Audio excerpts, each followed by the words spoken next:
ఢిల్లీలో వారంలోని 100 మందికి Covid positive. Covid తో మహారాష్ట్రలో 4, కేరళలో 2, కర్ణాటకలో 1 మృతి.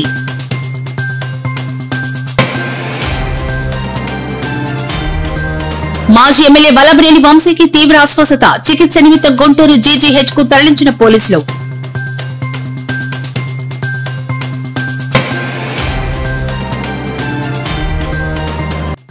కేరళను తాకిన నైరుతి రుతుపవనాలు. ఏపీ, తెలంగాణలో రానున్న 5 రోజులు భారీ వర్షాలు వెల్లడించిన ఐఎండీ.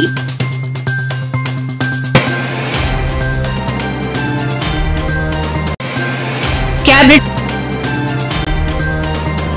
విస్తరణకు ముహూర్తం ఖరారు. ఢిల్లీలోని రేవంత్ రెడ్డి అందుబాటులో ఉండాలని రేవంత్ కు అధిష్టానం సూచన.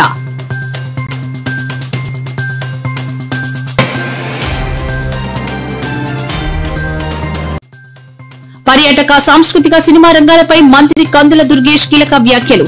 తెలుగు సినిమా పరిశ్రమకు అండగా ఉంటానని భరోసా.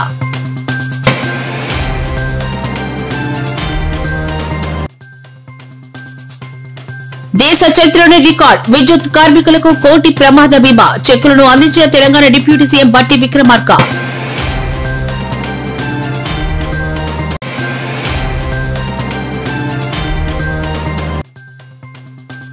తెలంగాణలో నేటితో ముగిసిన సరస్వతి పుష్కరాలు. చివరి రోజు కావడంతో భారీ సంఖ్యలో తరలివచ్చిన భక్తులు.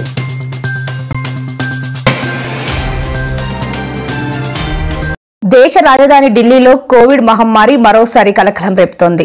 వారం రోజుల్లో నగరంలో 100కు పైగా కొత్త కేసులు నమోదయ్యాయి.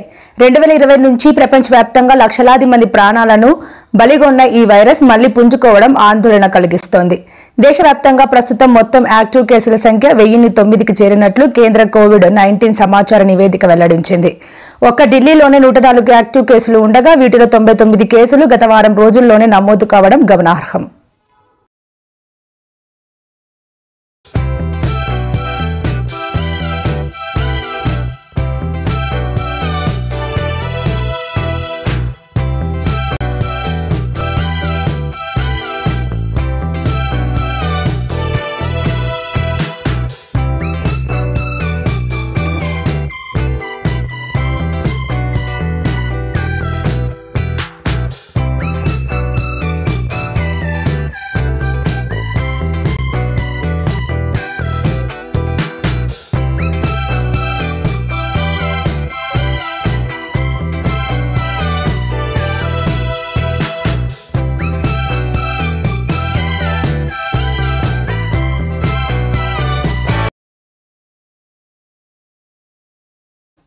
వైకాపా నేత మాజీ శాసనసభ్యులు వల్లభనేని వంశీ అస్వస్థతకు గురయ్యారు. ప్రస్తుతం నకిలీ ఇళ్ల పట్టాల కేసుకు సంబంధించి రిమాండ్ ఖైదీగా ఉన్న ఆయన శ్వాసకోశ సంబంధిత సమస్యలతో ఇబ్బంది పడుతున్నట్లు సమాచారం. ఈ నేపథ్యంలో మెరుగైన వైద్యం అందించేందుకు అధికారులు ఆయన గుంటూరులోని ప్రభుత్వ ఆసుపత్రికి జీజీహెచ్ కు తరలించారు. అంతకుముందు ఆయనకు కంకిపాడు ఆసుపత్రిలో ప్రాథమిక చికిత్స అందించారు.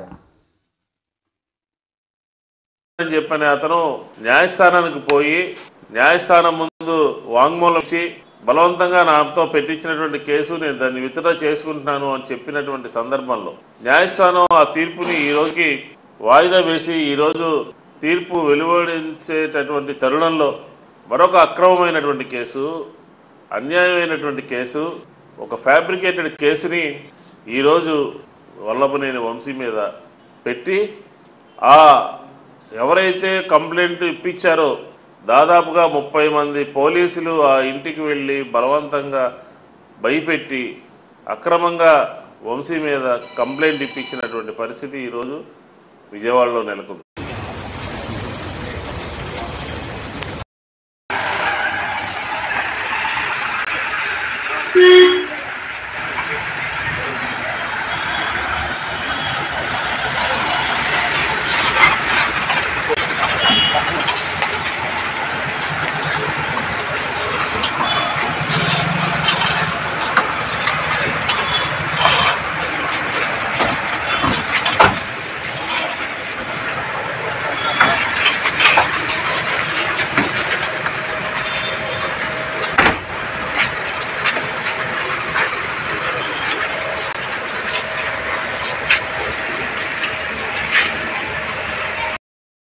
ఎక్స్ఎమ్మెల్యే వంశీ గారు జీహెచ్కి రిఫర్ చేశారు. వారి జైలు సూపరింటెండెంట్ గారు స్లీప్ టెస్ట్ అని రాసి పంపించారు. అయితే అన్ఫార్చునేట్గా ఆ స్లీప్ టెస్ట్ మన దగ్గర లేదు. అంటే అంతకుముందు మనకి ఉండింది, అయితే అది గత 1 ఇయర్గా రిపేర్లో ఉండటం వల్ల న్యూరాలజిస్టులు చూసి స్లీప్ టెస్ట్ మన దగ్గర లేదు కాబట్టి అది చేయలేమని చెప్పి మిగతా టెస్టులను చేసి మిగతాగా ఎగ్జామిన్ చేసి, అట్లాగే జనరల్ ఫిజిషియన్ పల్మనాలజిస్ట్ కూడా వారిని ఎగ్జామిన్ చేసి వారికి మందులు రాసి పంపించారు. అవసరమైనవి చూసి వారు స్టేబుల్గా ఉన్నారని చెప్పారు. అందుకని వారిని అవుట్ పేషెంట్గా చూసి వారికి కావాల్సిన టెస్టులు రాసి, ఈ స్లీప్ టెస్ట్ మన దగ్గర అవైలబిలిటీ లేదు, వారు మిగతా హైయర్ సెంటర్ ఎక్కడికైనా స్విమ్స్ కానీ వారి ఇష్టం వచ్చిన చోట అది మనకి చూపించుకోవచ్చు అని చెప్పి వారు ఉన్న చోట్ల వాళ్ళకి సజెస్ట్ చేసి పంపించారు. వారు కూడా హ్యాపీగా వెళ్ళిపోయారు. పల్మనాలజిస్ట్ చూశారు, పెద్ద ఇబ్బంది పడాల్సిన అవసరం లేదు, టెస్ట్ ఆయన ఎగ్జామిన్ చేసి మెడిసిన్స్ రాసి పంపించారు. స్లీప్లెస్ ప్లథిస్మోగ్రఫీ అని అంటే ఏంటంటే వారికి ఇంతకుముందు ఎపిలెప్సీ అంటే ఫిట్స్ కూడా ఉన్నాయట. ఒబేసిటీ వల్ల కానీ మనం నిద్రపోయేటప్పుడు సడన్గా శ్వాస చాలా వరకు ఆగిపోతుంది తెలియకుండానే, దాన్ని అబ్స్ట్రక్టివ్ స్లీప్ యాప్నియా అంటాం.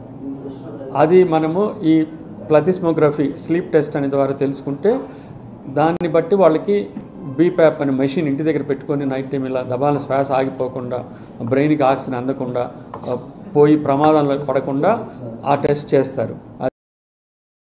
తెలంగాణ కేబినెట్ విస్తరణకు సమయం ఆసన్నమైంది. మంత్రివర్గంలోకి ఎవరిని తీసుకోవాలనే దానిపై తుది నిర్ణయం తీసుకునేందుకు అందుబాటులో ఉండాలంటూ అధిష్టానం పెద్దల నుంచి రేవంత్ రెడ్డికి సమాచారం అందింది.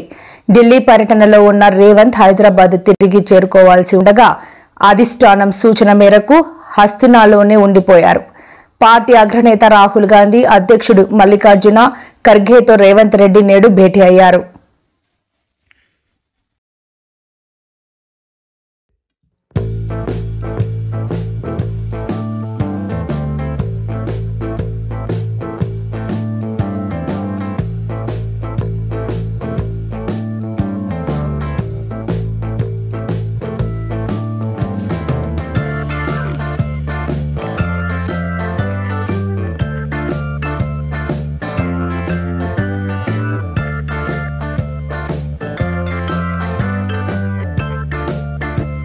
తప్పకుండా మేము మంజూరు చేస్తాం. అదే విధంగా వెనకాల నుంచి జగ్గన్న చిట్టి అందిస్తూనే ఉన్నాడు. దామన్న చెప్పిండు, జగ్గన్న చిట్టిస్తూనే ఉన్నాడు. సింగూరు ఒక మంచి పర్యాటక ప్రాంతం. సింగూరు నుంచి మంజిరా జలాలు ఈ రోజు నగరానికి దాహార్తిని తీరుస్తున్నాయి.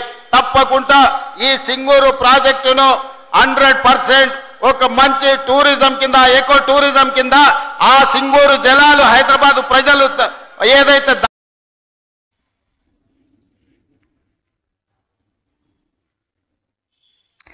అక్రమ క్వార్జ్ ఖనిజం త్రవ్వకాలకు సంబంధించిన కేసులో గత 2 నెలలుగా పోలీసులకు చిక్కకుండా తప్పించుకుని తిరుగుతున్న కక్కని గోవర్ధన్ రెడ్డిని ఎట్టకేలకు పోలీసులు అదుపులోకి తీసుకున్నారు. నిన్న బెంగళూరు శివారుల్లో ఆయన్ను అరెస్ట్ చేసి నెల్లూరుకు తరలించారు. అరెస్టును వైసీపీ తీవ్రంగా ఖండించింది.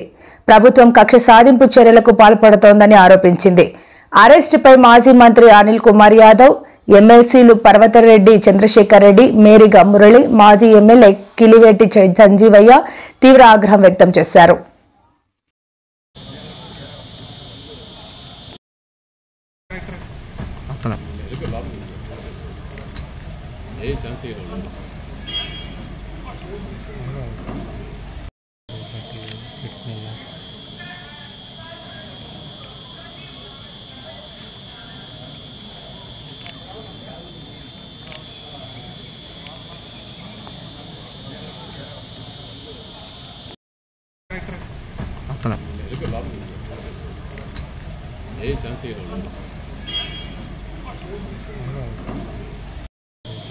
నిన్నటి రోజున గోవర్ధన్ రెడ్డి గారిని ఒక అక్రమ కేసులో నిర్బంధించినారు అన్న విషయాన్ని మీరందరూ కూడా గమనించే ఉంటారు.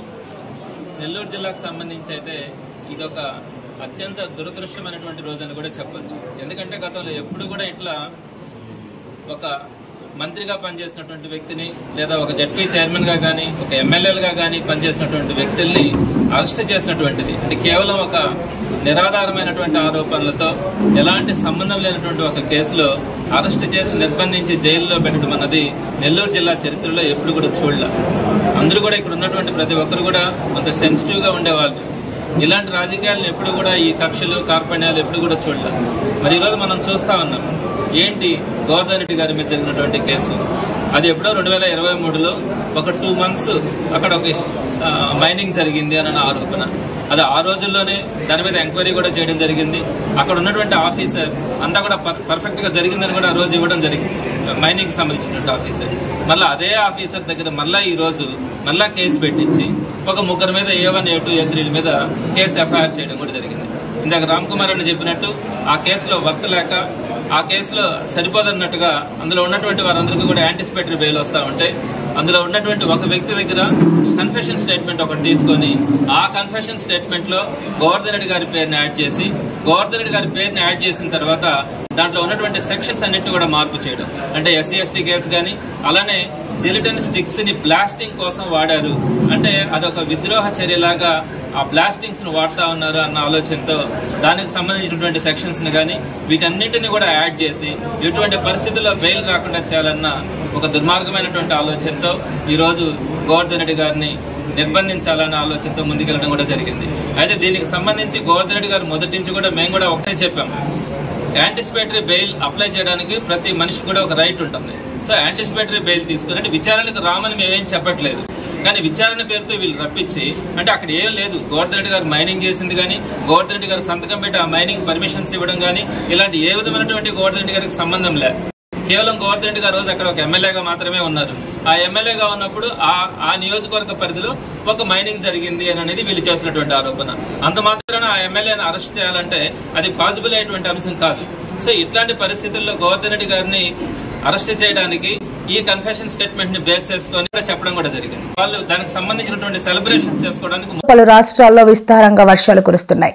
శనివారం కేరళను తాకిన రుతుపవనాలు ముంబై, పూణె నగరాల్లో సోమవారం నాటికి భారీ వర్షాలకు కారణమయ్యాయి. ఈ నేపథ్యంలో భారత వాతావరణ శాఖ IMD పలు రాష్ట్రాలకు హెచ్చరికలు జారీ చేసింది. కోస్తా ఆంధ్ర, రాయలసీమ, తెలంగాణ ప్రాంతాల్లో రాబోయే 5 రోజుల పాటు అక్కడక్కడ విస్తారంగా వర్షాలు కురిసే అవకాశం ఉందని వాతావరణ శాఖ తెలిపింది. ముఖ్యంగా మే 25 నుంచి 29 వరకు అక్కడక్కడ భారీ వర్షాలు కురిసే అవకాశం ఉంది.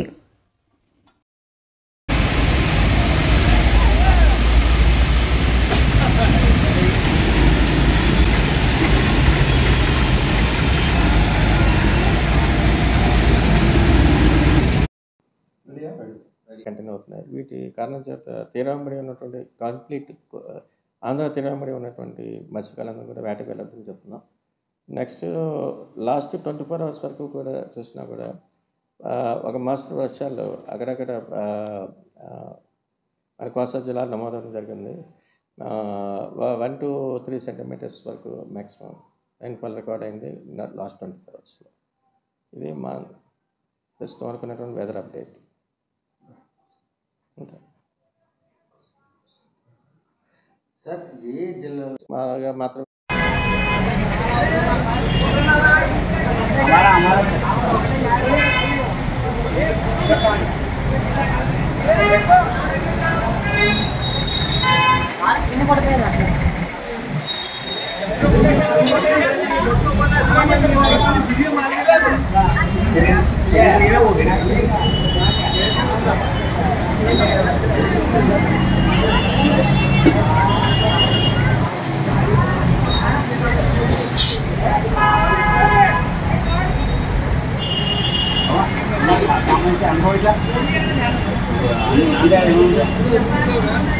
నిలబడు అయ్యా అంటే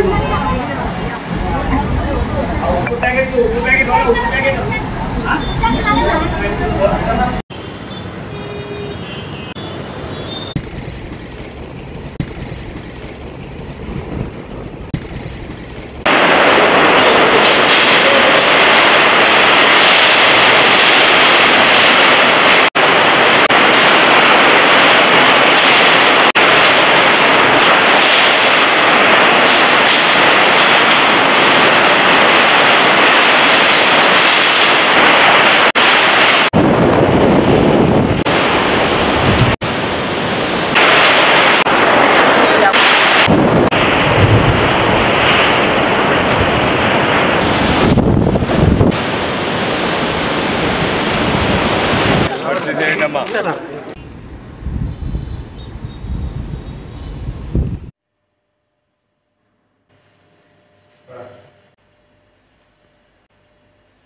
మాత్రం నేను ఒప్పుకోలేదు.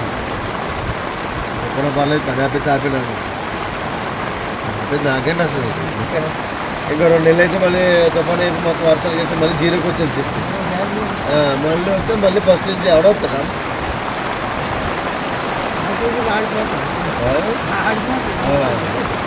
వాళ్ళు ఎవడ తింటుంది ఎవడొచ్చినా చేసుకుంటుంది. అదే చదువుకులు సపోర్ట్ కడతారు కదా, ఇంటికి కొత్త కడతారు కదా, ఇంటికి కొత్త రోజులకి 15 రోజులకి 4 రోజులకి ఇంటికి కొట్టేస్తారు కొట్టేసి పెయింట్ వేసారు.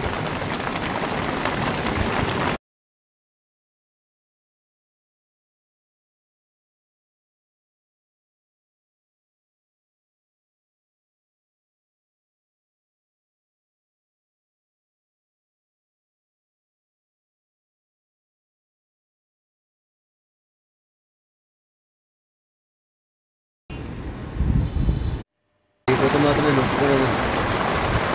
ఒప్పుకున్న పర్లేదు, పని ఆపితే ఆపినాను. తో పాటు స్థానికులకు ఉపాధి అవకాశాలు మెరుగుపరచడమే లక్ష్యంగా పనిచేస్తామని ఆయన స్పష్టం చేశారు.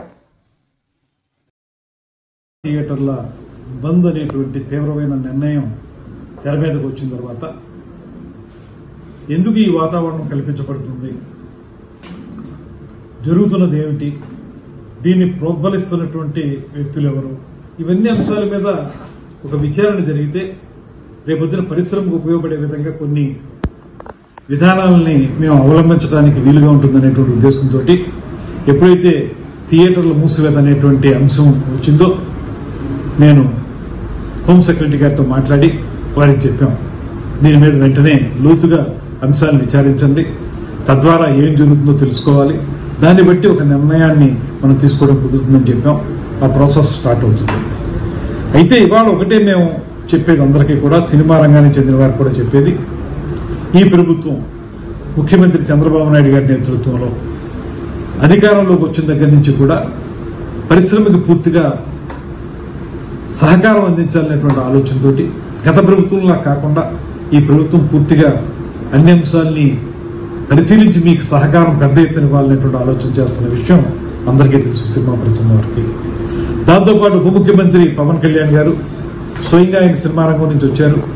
ఆయన స్పష్టంగా అధికారంలోకి వచ్చిన వెంటనే ఒక సమావేశాన్ని ఏర్పాటు చేసి పెద్ద నిర్మాతలందరినీ కూర్చోబెట్టి మాట్లాడి మీకు ఏ సమస్యలు ఉంటే వాటిని అన్నింటినీ పరిష్కరించడానికి మేము సిద్ధంగా ఉన్నాం, అదేవిధంగా సినిమా రంగాన్ని గౌరవించాల్సినటువంటి బాధ్యతను మేము తీసుకున్నాం, గతంలోలా కాదు అనేటువంటి మాట చెప్పి ఏ సమస్య మీకు ఇబ్బంది ఉన్నా కూడా మా సినిమాటోగ్రఫీ మినిస్టర్ ఉన్నారు, తనతో మాట్లాడండి అనేటువంటి మాట కూడా వారు చెప్పడం జరిగింది.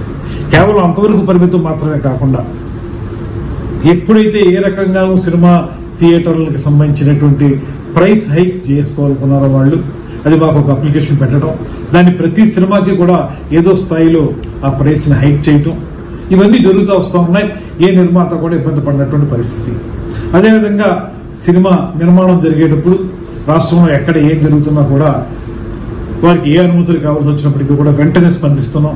ఎక్కడైనా చిన్న చిన్న ఇబ్బందులు ఉంటే వారు చాలా సందర్భాల్లో నిర్మాతలందరూ కూడా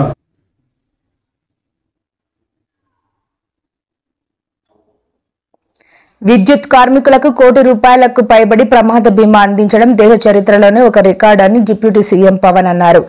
ప్రజాభవన్లో ఎన్పీడీసీఎల్ పరిధిలో విధులు నిర్వహిస్తూ ప్రమాదవశాత్తు ప్రాణాలు కోల్పోయిన జోగు నరేష్ కుటుంబ సభ్యులకు ₹1 కోటి ప్రమాద బీమా చెక్కుతో పాటు విద్యుత్ శాఖలో రమేష్ శ్రీమతికి కారుణ్య నియామక ఉత్తర్వులు అందజేశారు. ఈ సందర్భంగా బట్టి మాట్లాడుతూ విద్యుత్ కార్మికునికి ₹1 కోటి ప్రమాద బీమా చెక్కును అందించడం కేవలం సీఎం రేవంత్ రెడ్డి నాయకత్వంలోని ఇందిరమ్మ ప్రభుత్వంలోని సాధ్యమైందని తెలిపారు.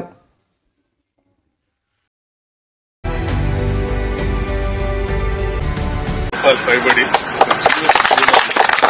ఏర్పాటు చేయడం అనేది కేవలం ఇందిరమ్మ ప్రభుత్వంలో రాష్ట్ర ముఖ్యమంత్రి రేవంత్ రెడ్డి గారి నాయకత్వంలో ఈ క్యాబినెట్ తీసుకున్న నిర్ణయం.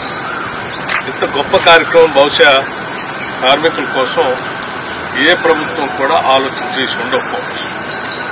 ఒక కార్మికుడు తను చేసే పని ప్రమాదకరమైనటువంటి పని అని తెలిసినప్పుడు కూడా గత ప్రభుత్వాలు ఇప్పుడు కూడా దీనిపైన దృష్టి సారించారు. మనం ప్రభుత్వం వచ్చిన తర్వాత ఒక నిర్ణయం తీసుకొని వాళ్ళందరికీ బీమా ₹1 కోటి పైబడి తెచ్చాక తిరిగి ఆ కుటుంబంలో కంపాషనేట్ అపాయింట్మెంట్ పేరు మీద వాళ్ళకి ఉద్యోగ అవకాశం కూడా ఉంది. వాళ్ళకి ఉద్యోగం కల్పిస్తూ కుటుంబ సభ్యులకి మళ్లీ ప్రమాద బీమాతో మరణించినటువంటి కుటుంబానికి ₹1 ఆర్థిక సహాయం వచ్చేటట్టుగా చేయడం అనేది ఈ రెండు చాలా గొప్ప విషయాలుగా నేను భావిస్తా ఉన్నాను. దీన్ని ప్రభుత్వ ఆలోచనని సంపూర్ణంగా ఎగ్జిక్యూట్ చేసి దీన్ని కార్యరూపంలో తీసుకొచ్చిన సీఎండీని కూడా నేను వరుణ్ రెడ్డి గారు ప్రత్యేకంగా ఇది మన ఎనర్జీ శాఖలో సింగరేణి కార్మికుల్లో ప్రవేశపెట్టాం. అట్లాగే ఎలక్ట్రిసిటీ డిపార్ట్మెంట్లో ప్రవేశపెట్టాం. కొన్ని లక్షల మంది పనిచేసేటువంటి కార్మికులకు పనిపడి ఈ కార్యక్రమం నిజంగా ఈ ప్రభుత్వం యొక్క బాధ్యతకి నిబద్ధతకి ఈ మనకున్నటువంటి కన్సర్న్కి మానవత్వానికి ఒక ప్రతీక. దీన్ని అందరం కార్మికులందరూ దృష్టి తీసుకోవాలి. తెలంగాణలోని జయశంకర్ భూపాలపల్లి జిల్లాలోని కాళేశ్వరంలో జరుగుతున్న సరస్వతి పుష్కరాలు ఇవాల్టితో ముగినున్నాయి. నేడు చివరి రోజుకు 12వ రోజు కావడంతో భారీ సంఖ్యలో భక్తులు సరస్వతి పురస్కారాలకు తరలివస్తున్నారు. అలాగే ఇవాళ సోమవారం కావడంతో భక్తులు అధిక సంఖ్యలో కాళేశ్వరానికి పోటెత్తారు. దీంతో కాళేశ్వరం వెళ్లే రూట్లో భారీ ట్రాఫిక్ జామ్ కావడంతో భక్తులు ఇబ్బందులు పడ్డారు. సరస్వతి పుష్కరాలు సందర్భంగా భక్తులు త్రివేణి సంగమం వద్ద పుణ్య స్నానాలు ఆచరిస్తున్నారు. ముగింపు సందర్భంగా వీఐపీ ఘాట్ వద్ద ప్రత్యేక కార్యక్రమాలు జరిగాయి.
నకిలీ ఇళ్ల పట్టాల కేసుకు సంబంధించి రిమాండ్లో ఉన్న వైసీపీ నేత మాజీ ఎమ్మెల్యే వల్లభనేని వంశీ అస్వస్థకు గురైన సంగతి తెలిసిందే. దీంతో మెరుగైన చికిత్స నిమిత్తం ఆయన్ను పోలీసులు గుంటూరులోని జీజీహెచ్కు తరలించారు. ఈ విషయం తెలుసుకున్న వల్లభనేని వంశీ భార్య పంకజశ్రీ కలిసేందుకు అనుమతించలేమని పోలీసులు స్పష్టం చేశారు. దీంతో పోలీసులకు శ్రీకి మధ్య కొంతసేపు వాగ్వాదం చోటు చేసుకుంది. అయినప్పటికీ పోలీసులు ఆమెను లోనికి అనుమతించకపోవడంతో పంకజశ్రీ ఆసుపత్రి ప్రవేశ ద్వారం వద్దే ఉండిపోయారు.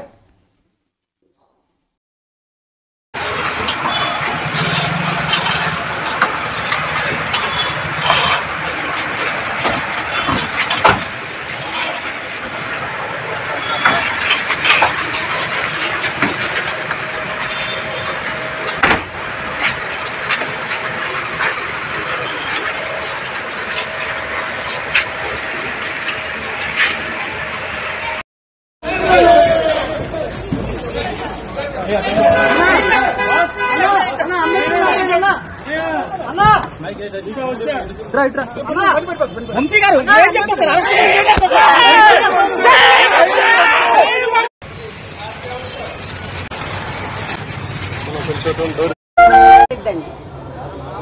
దూరం వెళ్ళిపోలేమా ఏంటి? మర్యాద ఇచ్చి ఇక్కడ ఉన్నాం కదా, కనీసం బయటకు వచ్చినప్పుడు మాట్లాడుకోండి అని ఎంత రూట్ గా మాట్లాడుతున్నారు ఆయన. ఎవరు అంజాద్ అంట. అప్పుడే ఎట్లా మాట్లాడారు? లోపలికి I'm not insulting anybody. I came alone.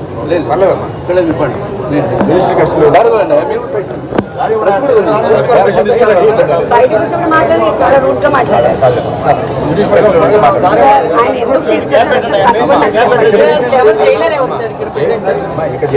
Jailer తీసుకెళ్ళారు.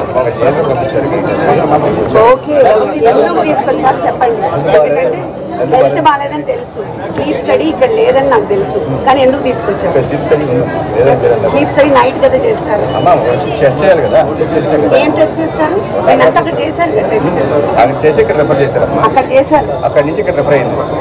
మేము అడిగింది ఎయిమ్స్ కి అడిగాం మేము, కానీ ఇక్కడ తీసుకొస్తారని మాకు తెలియదు. కాకపోతే స్లీప్ స్టడీకి ఎందుకు తీసుకొచ్చారు ఒకసారి కనుక్కొని చెప్పండి. ఏంటంటే నాకు అర్థం అవును, కోర్టు ఫ్యామిలీకి చెప్పకుండా తీసుకురామని ఎక్కడ చెప్పలేదు సార్. పిటిషన్లే వేసుకుని ఇంతవరకు వచ్చాం sir. Please don't preach about law please, దయచేసి. ఆయనకి ఏం టెస్ట్లు చేస్తున్నారు అదొకటి చెప్పండి, ఎందుకు తీసుకొచ్చారు అదొక్కటి కనుక్కోండి. ఎన్నిసార్లు జనరల్ చెకప్ చేస్తారు, ఎన్నిసార్లు బ్లడ్ తీస్తారు సార్? జనరల్ చెకప్ అంటే అదే కదా. ఏమీ లేదన్నప్పుడు మాకు ఎందుకు పంపించారు? ఏమీ లేదని ఎందుకు పంపించారు? ఏమీ లేదంటే ఎందుకు తీసుకొచ్చారు? ఆయన రిక్వెస్ట్ మీద వచ్చారమ్మా, మీ హస్బెండ్ రిక్వెస్ట్ చేసిందనే వచ్చారు. వైఫ్ కూడా తీసుకురమ్మని ఉంది సార్.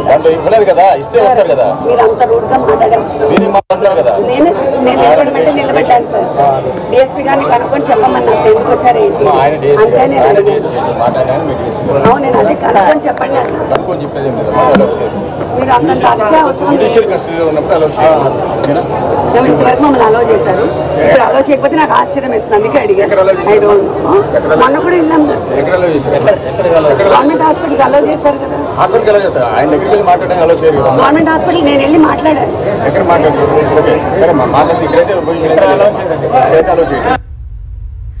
కూటమి పాలనలో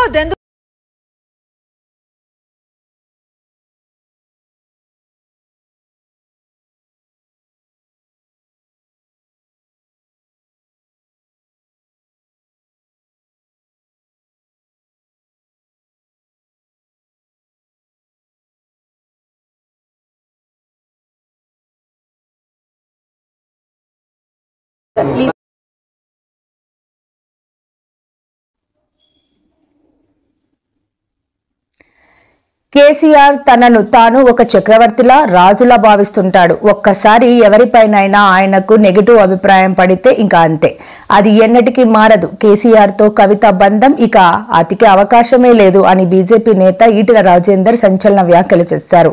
ఆదివారం ఓ మీడియా సంస్థకు ఇచ్చిన ఇంటర్వ్యూలో ఈటెల ఈ వ్యాఖ్యలు చేశారు. కేసీఆర్ కవితల బంధం ఇక ముగిసినట్లేనని ఆయన పరోక్షంగా తేల్చి చెప్పారు. కేసీఆర్ కు ఎదురు చెప్పేవారు ఆ తర్వాత ఆయన దరిదాపుల్లోకి కూడా వెళ్ళలేరని వివరించారు.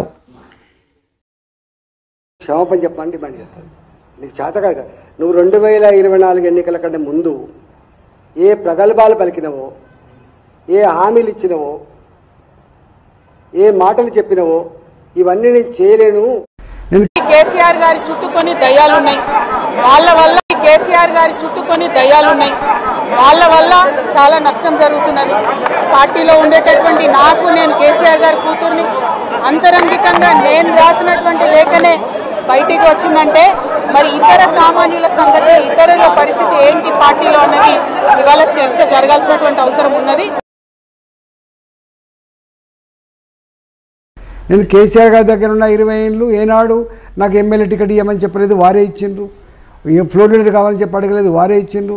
ఇవాళ ఏ పదవి వచ్చినా కూడా ఆనాడు వారే ఇచ్చింది తప్ప నేను పోయి నాకు ఆర్థిక మంత్రి ఇవ్వండి, లేకపోతే నాకు ఆరోగ్య మంత్రి ఇవ్వండి అని చెప్పి సిరిసిల్లాలో ఉద్రిక్త పరిస్థితులు నెలకొన్నాయి. ఎమ్మెల్యే కేటీఆర్ క్యాంప్ కార్యాలయం వద్ద కాంగ్రెస్ బీఆర్ఎస్ శ్రేణుల మధ్య ఘర్షణ చోటు చేసుకుంది.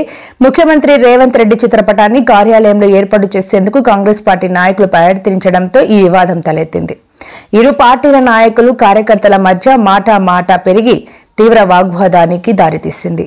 అది కాస్త తోపులాటకు దారితీసింది. ఈ గందరగోళంలో ముఖ్యమంత్రి రేవంత్ రెడ్డి చిత్రపటం ధ్వంసమైంది.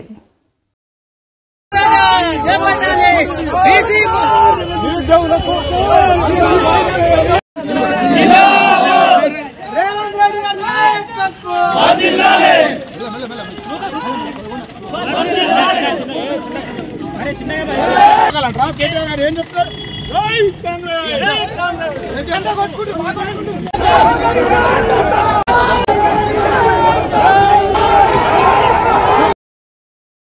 జూన్ 1వ తేదీ నుంచి తెలుగు రాష్ట్రాల్లో థియేటర్లు మూసివేయాలని ఎగ్జిబిటర్ల నిర్ణయించారంటూ ఇటీవల వార్తలు రావడం, దీనిపై AP deputy CM Pawan Kalyan తీవ్ర ఆగ్రహం వ్యక్తం చేయడం, ఏపీ సినిమాటోగ్రఫీ శాఖ మంత్రి కందుల దుర్గేష్ కి ఈ అంశంపై ప్రత్యేకంగా దృష్టి సారించడం తెలిసిందే. పవన్ కళ్యాణ్ వ్యాఖ్యలపై నిన్న ప్రముఖ నిర్మాత అల్లు అరవింద్ మీడియా ముందుకు వచ్చి తన స్పందన తెలియజేశారు. నేడు నిర్మాత దిల్ రాజు మీడియా సమావేశం నిర్వహించి అభిప్రాయాలను వెల్లడించారు. అన్నాను కదా, పెద్దన్న తిడతాడు, పడతాం, ఏముంది, వాళ్ళ హర్ట్ అయ్యారు. కళ్యాణ్ గారు హర్ట్ అవుతూ మమ్మల్ని తిట్టే అధికారం వరకు ఉంది కదా, అట్లా ఆలోచిద్దాం. కళ్యాణ్ గారి గురించి నేను 22 ఏళ్ల నుంచి చూస్తున్నాను. ఆయన కోపం వచ్చినప్పుడు ఆయన కోపపడేలాగా ఎపిసోడ్ జరిగింది, కానీ వారి సినిమానే టార్గెట్ చేశారనేది ఒక నెగిటివ్ గా వారి దగ్గరికి వెళ్ళింది. అది కాదు ఇది ఇక్కడ జరిగింది. జూన్ 1 థియేటర్లు బంద్ అని మీరందరూ హెడ్లైన్స్ ఇవ్వడమే మేజర్ ప్రాబ్లం. సినిమా ఇండస్ట్రీలో మీ అందరికి తెలిసిందే, ఎవరి దారి వారిదే. మన అరవింద్ గారు ప్రెస్ మీట్ చేశాడు, ఈరోజు నేను చేశాను. మేము అందరం కూర్చొని కదా ప్రెస్ మీట్ చేయాలి. ఇండస్ట్రీకి సంబంధించిందంటే మేమందరం, మమ్మల్ని పెద్దలు అంటారు, మాకు రెస్పాన్సిబిలిటీ ఇస్తారు, కానీ మా దాంట్లోనే మేము అందరం కూర్చొని మాట్లాడడానికి భయం, ఎవరు మాట్లాడితే ఏది ఎలా వెళ్తుందని. సో ఆ జూన్ 1 అనే టాపిక్ అలా వస్తే బయటికి మట్టుకు జూన్ 1 థియేటర్లు బంద్ అని స్ప్రెడ్ అయిపోయింది. ఇది ఎక్కడ మొదలైందంటే April 19 east Godavari distributors exhibitors అక్కడ ఒక మీటింగ్ చేసుకున్నారు. అప్పుడు ఆ మీటింగ్లో ఎగ్జిబిటర్స్ కోరుకోవడం జరిగింది, వాళ్ళకున్న ప్రాబ్లం చెప్తూ, సో ఇట్లా థియేటర్లు వర్కౌట్ అవ్వట్లేదు కాబట్టి మాకు పర్సంటేజ్ విధానం ఉంటే బాగుంటుంది అని.